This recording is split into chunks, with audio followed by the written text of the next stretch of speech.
Changed her from breathing.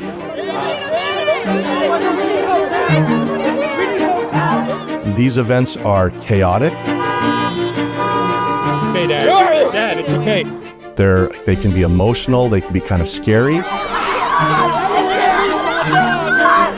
But with some training and some organization and communication, they can stay focused, they can stay organized, they can master their discomfort and do what they've been trained to do, and that's take care of patients and save lives. Okay.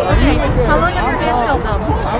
Our scenario for the MCI today is that we have a multi-vehicle accident with vehicles that have crashed due to bad weather, intoxication. We even have a bus involved, so a lot of moving parts there. And EMS and fire and rescue are going to get there, get those patients extricated, and then bring them to us to take care of. We're hoping that they have the opportunity to really experience what it's like to be in an MCI and see how they react to it and be able to have the opportunity to learn how to deal with that high stress situation.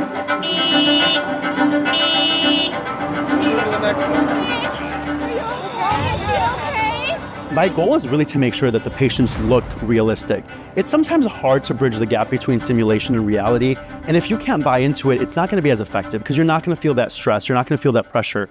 So I really want to make sure that all the patients truly look like they're really injured, that the actors are really involved in it, so that the students can feel like they're part of that and that they're really in it, so that they buy into it a little bit more and really feel the pressure and the stress of it so that they can grow from it.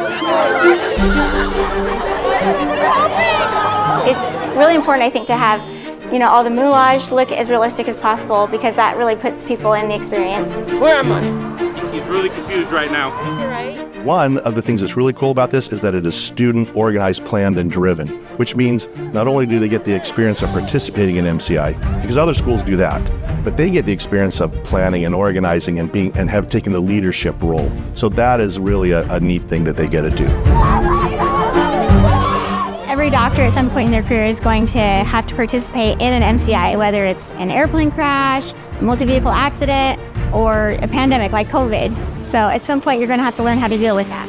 And having this early exposure is really important because it gives you that chance to start learning and growing from your experiences. I think the students really recognize that this is not something that they normally get in their normal curriculum. This is extra, but it really helped them to realize that they've learned more than they think they've learned. They are on their way towards becoming medical professionals and physicians who can actually take care of patients, fix serious problems, and save lives.